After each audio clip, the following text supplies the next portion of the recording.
guys, THUNDERSTUD here, and today we are doing a free-to-play Ursarctic. I didn't get a full playset, but they actually are really free-to-play friendly. So it mixes Ursa and Arctic, so they're Arctic bears, I guess, polar bears, but they're mechanical. Crazy monsters, all level 7 and level 8. As you can see, you need a good mix of them. So we're making synchro monsters, but not in a traditional synchro way, okay? This little one needs to be made by combining a 7 and 8. You just get a 7 and 8 on the field. You can make this one. He'll bring out your field spell. We'll get into what that does later. And then you combine the level 1 with a level 8, and you can make the level 7s. So you just get a level 8 and a level 1 on the field, and you can make your level 7s. So what do your level 7s do? This will destroy 2 cards, and once per turn, when a card or effect is activated that targets an Ursarctic card, you contribute a monster from your hand or field and negate it. So it's honestly really good if you can set up in your hand. And yeah, 2 instances of destruction. So this card's great. It's 2,700. Then we have the super rare, only 1 copy of it. You still send a level 1 and a level 8 tuner. All the 8s are tuners, so you don't have to worry about that. So just the level 1 and the level 8. And this will negate the effects of face-up monsters without a level that are summoned from the extra deck. So you may be saying, what the heck is that? That's Link monsters. I don't necessarily think it works on Xyz with their ranks, but it definitely works on Links. So counters all Links. Very good if you know you're fighting a Link. Then if your opponent special summons, you can add an Ursa, I keep wanting to say Ursarctic monster from your deck to your hand. So really good search whenever your opponent special summons, and you want your opponent to special summon a whole bunch, because let's go over the core mechanics of these cards. So during the main phase, either main phase, your opponent's or your own, you get to tribute a monster, special summon level 7 or higher, special summon this card. So they'll all tribute a level 7 or higher and special summon. Every single one of them do that. Then they get another effect when they are special summoned. Sometimes it depends on another monster being there. So we'll go over what they do. So you tribute a monster, you special summon. If you have another Ursarctic monster already out, you can special summon this thing, destroy 1 spell or trap. So very good. We have 3 of those. And then we have 2, same thing. If you special summon this while an Ursarctic monster is already on the field, you get to flip a monster face down from your opponent. Very, very good. Then we have 3 of these. Special summon it while another Ursarctic, or no, this doesn't require an Ursarctic on the field. So this one's really good. That's why we're running 3 copies of it.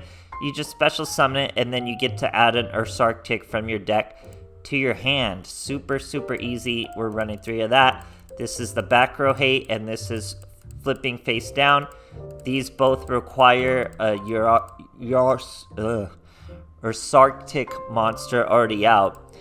This boy requires nothing. So then we have another level 8. It does require a Ursarctic monster out, but you get to target a monster in their graveyard, banish it. Not the best one. We only have 2 of those. Then we have this one, special summon an Ursarctic monster from your hand. You don't need an Ursarctic monster on the field to use that one, so pretty good, but still not too crazy. And then this level 7, you can target a Ursarctic monster in the graveyard, accept itself, and add it to your hand. Very, very good. Doesn't require an Ursarctic on the field, so a few of them don't. These 2 don't, and they're very good for it. Most of these do. Hit a back row, flip face down, search, special summon, no, banish from the graveyard, special summon from the hand, and special summon from the graveyard. So pretty good monsters. Now we have these spell cards. Keep in mind it's free to play, so we only have 1 ultra rare and 1 super rare. I'm sure 2 super rare could be considered free to play since it is in 1 box. But I only have 1 super rare right now, so we're just running 1. And these cards are great. These cards make this deck really, really strong. If you have more of these cards, your deck's just gonna get stronger. It just is. They're really strong cards. So this one, you get a discard 1, add 2 Ursarctics. Now remember, discarding 1 isn't necessarily a downside. You use a lot of your graveyard. And then if you attribute a monster, you can just use this card in your graveyard as tribute. Very, very good card. If you have more, obviously they're going to be really good. Here, you're not going to run into them in the replays very much because I only have 1. Another excellent card we only have 1 of, Ursarctic Radiation. You get 7 counters on it when you play. Every time you special summon an Ursarctic monster from hand or deck, you get to draw 1 card for 7 times, guys. And then in your end phase, you get to add a card from your graveyard back to your deck. Very strong cards. The super rare and the ultra rare, they're very strong, but they're kind of win more. None of the core monsters are super rare or ultra rare, so they're very good. Then we have Ursarctic Big Dipper. This is the field spell. This little boy, Polari, will bring it out. So then once per turn, Ursarctic monsters contribute from the graveyard instead of from your hand or field. Very, very good. Very important because you can use it all with Polari by itself. You bring out the Polari, that brings out the field spell, then you contribute whatever you use to make the Polari from the graveyard, special summon the level 8, and then you can bring out whatever level 7 you want. All great, great combos. That's why you really need one Big Dipper in your deck. Now, even better, every time something special summon, it gains a counter. When it gains 7 counters, you get to immediately, and I'm talking immediately, you don't have to activate it, you get to immediately take over an opponent's monster, no strings attached. Very, very strong field spell that's virtually core to the plays. You can't get around it, so very good stuff. And then we're just adding the tech of Ursarctic Slider, which is pretty much just special summon from the graveyard, but you gotta do something with it and it can't attack. So it's gonna be destroyed in the end phase and can't attack, but that's okay. You use it to synchro summon. So yeah, super free to play friendly, guys. We're using baggy sleeves since they are all 7 or 8, so you're always drawing more whenever they're destroyed by battle. Things to note, like the level 7s are the defensive monsters. They have high defense. The level 8s are the high attack monsters. So pretty simple. It seems like a complicated deck. It's not that bad. Hopefully the replays will make you a little more confident in trying it out, because it is free to play friendly, guys. Try it out if you've dug through this box at all. So hope you guys enjoy, and thanks for watching. Alright, here we are going first against a Jaden. Let's see what he's got for us. 24 cards, can't be too menacing. Now we have 4 monsters, which means we can get to whatever monster we want. We're gonna start with this boy, who will add a graveyard to the hand. And we'll stop there. So this looks like a pathetic field, but it's a pretty good field. We have baggy sleeves. This is a level 7 monster. It's only 1400. If it gets destroyed, we get to draw 2. This monster we can bring out by tributing one of these. It will flip an opponent's monster face down. That's very good. This will destroy a back row. That's very good. We just need this monster on the field so it all works. This is really a solid field. So he's going with Vision Fusion. Not sure how that's too different from a regular fusion, but he goes with a Sunrise, searching a Miracle Fusion. Now, peculiar play. He must know how this deck works. We can only work in the main phase. So he was willing to just go straight to the battle phase. I was almost gonna let him just swing at me with one Sunrise, because I know his Miracle Fusion is live, but I guess it's actually not live. But anyway, we flipped his Sunrise face down, which now lets him set a back row. And he goes for the Miracle Fusion, banishing the Sunrise and going for a Core. I love Core too, absolutely crazy. He would go for it. Core gets a swing. After Core swings, Core gets to destroy something. So Core is a sick card. But we're going to beat Core. He swung and destroyed us. That means baggy sleeves. We're right back into this with the resource gain. Nick Polar gives us even more resources. We're going to beat him, guys. All we got to do is flip him face down. We can do that. We're even going to destroy the back row on our way out. Boom. It was a Monster Reborn bluff. There's Polari. We get our Big Dipper. Big Dipper is going to let us tribute from the graveyard. Special summon our boy who flips things face down, because believe it or not, Elemental Core, he's so good. We wouldn't even be able to target it So we flip it face down, and now we can target it. So here's the Grand Chariot. Pop both those monsters. Swing for 2,700. He literally has no cards in hand. And scoops accordingly. Great stuff, guys. Alright, here we are going first against the Yami Yugi. We're using almost identical sleeve and mats. My sleeve's just a little different. We are using the same mat though. So we're starting with the Big Dipper in our hand. That will happen sometimes. Special summon the McPolar. There's a reason we've run 3 of those. It's a good starting play. Search our flip face down, and we'll be able to flip face down because we contribute from the graveyard thanks to our field spell. So he is Necros, starting with a Manju.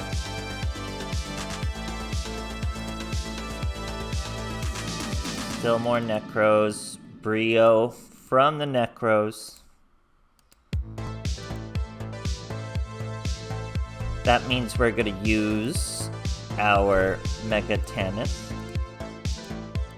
Flip him face down. He searches a Trishula. Flip that boy face down. Let's go to Forbidden Chalice us though, so we don't get to flip him face down. Our special summons are up to 3. He's going to Kalosulus. Yeah, I think that's how you say it. And then still special summon a Trishula. The problem with Trishula is we don't have a card in the graveyard or a card in hand, so he can't really get us. Now we're gonna send our 2 away. That's Polari. We're up to 5. Big Dipper's going to let us tribute from the graveyard. We're up to 6. Flip him face down. We're up to 7. That means we get to steal a monster. We're gonna steal Brio. We could throw away and destroy if we wanted, but obviously Grand Chariot's going to destroy 2 as it is, and you just get the monster, guys. There are no strings attached to that. You just get the monster. Great stuff. Alright, here we are going second against a Yami Yugi. Let's see what he's got for us. Handful of monsters. That's what you want to see on your first turn. He throws away a Blue Eyes to bring out a Cosmo Brain. We're going to get rid of a McPolar to bring out a McPolar to search another Megabilis. So we're just going all crazy. He goes Cosmo Brain to bring out a Dark Magician. Not a huge deal. I have Timeus. Even less of a deal with this Dark Cavalry. Has nothing to discard to actually use his effect. So we're going crazy. We're going to destroy his back row. That was all first turn. He couldn't even swing at us. He had to watch that happen. Then we go Polari. Bring out the field spell. Then we banish from the graveyard as a tribute to special summon a level 8 from the graveyard. He's going to banish the Dark Magician from the opponent's graveyard. So we're doing all sorts of stuff. Grand Chariot pops the monster. Megabilis got to bring itself out. The level 8s are the big swingers. And our boy Scoops. Great stuff, guys. Alright, here we are going first against some Time Lords. No extra deck, that's how you know it's Time Lords. And the Time Lord sleeve and mat and character also help. You know, too many monsters, so we're gonna start with Departure. We actually got Departure, so you get to see it in action. We discard 1, search 2. McPolar's going to bring itself out. Get another search of an 8. Then we're gonna use that was a misplay. We should have used Radiation before we summoned McPolar. Now we use Radiation. Could add an extra draw. But now we're gonna get at least 1 draw. No, I didn't even get that. So that was a double misplay. Hold on. This should have been the first play we did before anything. So you do that first. Then you bring out the McPolar. That's 1 draw. Not only did I miss the McPolar, I missed this Mega Tannis because I chained it to the Radiation. So the Radiation wasn't even done by the time we drew it out there. So we could have had 2 extra cards in this duel. Keep that in mind. But we still bring out the Polari, bring out the Big Dipper, bring out the other monster. Now we have a Septentrion in case it brings out some Link monsters or something crazy. And then we got our McPolar right back out. getting more draw from radiation, but sending more into the deck too. So he's using the old skill. The old skill doesn't really get you far anymore, guys. I would use the new skill of Time Lord and run it more my way. My way was generally better with more maidens. I don't know why people kind of ignore maiden. Maiden gives you whatever Time Lord you want. So he swings, sends all my cards. Those are really good cards. Sends all my cards away. We get radiation again though, so easy life. This time we're not going to misplay on it so massively. We're still going to bring it there. Departure lets us tribute without tributing a monster. Very good. That's one draw already, and he will special summon from the hand. Then that's going to flip a monster face down. We flip the Time Lord face down so we can pop it with our pop. There's our field spell we somehow drew into. There's Polari. Radiation gives us another draw. Now we're going to use Megapolar so we get the back row pop. Now even if he was to flip that face up and protect it from destruction, which he does, we can destroy it again when we use our pop from our level 7 Synchro. But he wasn't going to let us get that far as he scooped. Great stuff, guys. Alright, just want to sneak this duel in here because it shows you how this one monster can completely close down a deck. I accidentally time out in this duel, but you'll see how this just completely shuts down a deck. We have 4 monsters, which is what you want. So we're going to bring out our search first. We search another 7. Now we're going to bring out one of our 8s. Their effects are more dynamic, so we don't really use them. There's Polari. Polari brings out the field spell. The field spell lets us tribute from the grave, and he brings out another 8. And then all we gotta do is summon, what is this card called? Septentrion. Now he is Salaman Great, so no Link monsters are going to be able to be used. And he special summons so much, we already have 2 on our field spell, he will get us up to 7. So he special summons Mirror, that's 3.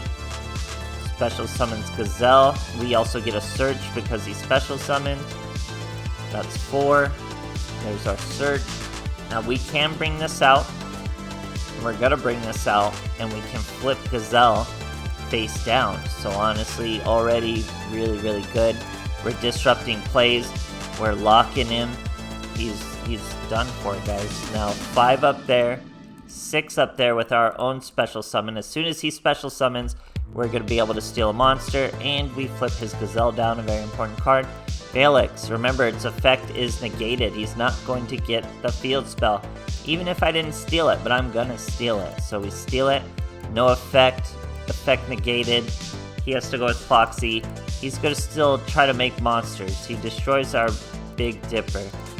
Brings out Sunlight Wolf, still negated, thanks to Septentrion. Still negated, can't do a thing. Tries to go for 3, still can't do a thing. That's how you lock down the board with just one monster when you know you're fighting Salaman Greats. Great stuff, guys. Alright, here we are going second against a Yami Yugi. Now when you're going second, you want a lot of monsters in your hand. That way you can play a bunch during your opponent's turn. We don't have a lot of monsters. We're starting with our Big Dipper. He sets 2 back row. We do have our back row haters. Remember, you gotta have an Ursarctic monster out to do it. So we bring out the Graveyard Banish first. Big Dipper lets us banish from the graveyard. We bring out the Megapolar. That's going to destroy a back row. It was a bluff. And 2 easy swings. We don't even have to go further. We only had level 8s. Or I guess this was a 7. So we only had level 8s. So yeah, even with the big bodies, you don't like baggy sleeves, you can use Beatdown. Still easy KOs. We even had some back row hate. That could have been a Mirror Force and we still would have hit it all the same. Or a Wall of D. Or things like that. So very free to play friendly, guys. You can win even without that ultra rare and super rare. Even if you don't have one and you want to just try this archetype out. It's a very unique archetype. It's a very dynamic archetype. You're interacting during your opponent's turns. You have some disruptions. You have some OTKs. It's a very accessible archetype. I did not see that coming. So try it out, guys. Give it a try. Even the boss monster isn't a good one. So Konami really threw us a bone with a free-to-play archetype here. Hope you guys enjoyed, and thanks for watching.